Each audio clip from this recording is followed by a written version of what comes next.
খুলনা প্রকৌশল ও প্রযুক্তি বিশ্ববিদ্যালয়ের সিন্ডিকেট সভায় একাডেমিক কার্যক্রম 28 ফেব্রুয়ারি পর্যন্ত স্থগিত করা হয়েছে। জড়িত শিক্ষার্থীদের বহিষ্কার, বহিরাগতদের বিরুদ্ধে মামলা, আহতদের চিকিৎসা এবং শিক্ষার্থীদের নিরাপত্তা দেওয়ার সিদ্ধান্ত হয়েছে। এর আগে প্রশাসনিক ও একাডেমিক ভবনের ফটকে তালা দেয় শিক্ষার্থীরা। ভিসি, প্রভিসি ও ছাত্র বিষয়ক পরিচালককে অবাঞ্ছিত ঘোষণা করেছে তারা। খুলনা থেকে দানিয়েল সুজিত বোসের তথ্য এবং ভিডিও চিত্রে মিথিলা নাজনীন জানাচ্ছেন। মঙ্গলবার খুলনা প্রকৌশল ও প্রযুক্তি বিশ্ববিদ্যালয়ে ছাত্র রাজনীতি বন্ধের দাবিকে কেন্দ্র করে ছাত্রদল ও বৈষম্য বিরোধী ছাত্র আন্দোলনের শিক্ষার্থীদের মধ্যে সংঘর্ষের ঘটনার পরিপ্রেক্ষিতে 6 দফা দাবিতে আন্দোলনে নামেন শিক্ষার্থীরা। বুধবার দুপুর 1টার মধ্যে দাবি মেনে নেওয়ার আলটিমেটাম দেন তারা। দাবি না মানায় বিশ্ববিদ্যালয়ের সকল প্রশাসনিক ও একাডেমিক ভবনে তালা ঝুলিয়ে দেন আন্দোলনরত শিক্ষার্থীরা। তারা একটু বিনয়ের সুরে আমাদের সাথে যদি এই বিষয়টা হ্যান্ডেল করতো, এটা অনেক আগেই সমাধান হয়ে যেত। যেমন, বাবা আমরা তোমাদের সব দাবি দেওয়া মেনে নিচ্ছি, আমাদেরকে একটু সময় দাও। আমরা যখন স্যারদের কাছে আমাদের দাবি উত্থাপন করছি, তখন স্যাররা আমাদের দাবি মেনে এনে উল্টা হচ্ছে আমাদের উপর দোষারোপ করছে। তো আমরা এখন একাডেমিক ভবন, অ্যাডমিনিস্ট্রেশন বিল্ডিং এবং সবগুলো ডিপার্টমেন্টে তালা দিয়ে দিয়েছি। আমরা এখন যতক্ষণ না পর্যন্ত আমাদের দাবি মানা হবে, আমরা বিক্ষোভ চালিয়ে যাব।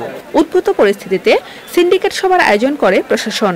সভায় একাডেমিক কার্যক্রম 28 ফেব্রুয়ারি পর্যন্ত স্থগিত করার পাশাপাশি শিক্ষার্থীদের অধিকাংশ দাবি মেনে নেওয়ার সিদ্ধান্ত নেওয়া হয়। তবে বৈঠক শেষে সিন্ডিকেট সদস্যদের কেউ গণমাধ্যমের সঙ্গে কথা বলেননি। সব দাবি না মানা পর্যন্ত কর্মসূচি চালিয়ে যাওয়ার কথা জানিয়েছে শিক্ষার্থীরা। কুয়েটের VC sir, pro VC sir, DSW sir থাকা অবস্থায় আমরা কোনো ধরনের একাডেমিক কার্যক্রম করছি না, আর এরা এখানে থাকার যোগ্য না। সাধারণ শিক্ষার্থীরা এদেরকে অযোগ্য বলে বিবেচনা করে পরিত্যাগ করেছে। আমরা হল ছেড়ে যাচ্ছি না। তবে ছাত্রদলের বিরুদ্ধে অপপ্রচার চালানোর অভিযোগ করেছেন সংগঠনের নেতারা। আমরা বাংলাদেশ জাতীয়তাবাদী ছাত্রদল দেশব্যাপী সকল ক্যাম্পাসে আমাদের সুস্থ, সুন্দর ও শিক্ষার্থীবান্ধব কার্যক্রমকে সাফল্যমণ্ডিত করে তোলার মাধ্যমে গণতান্ত্রিক সাংগঠনিক রাজনীতির সৌন্দর্য শিক্ষার্থীদের সামনে তুলে ধরে এসব হীন ষড়যন্ত্রকে মোকাবেলা করব বলে দৃঢ়ভাবে বিশ্বাস করি। কুয়েটের প্রধান ফটকের আশেপাশে অবস্থান করছে আইন শৃঙ্খলা বাহিনী।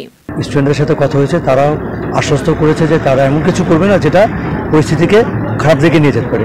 সংঘর্ষের ঘটনায় আহত শিক্ষার্থীরা কুয়েট মেডিকেল সেন্টারে ভর্তি আছে। Mithila Naznin, Channel I.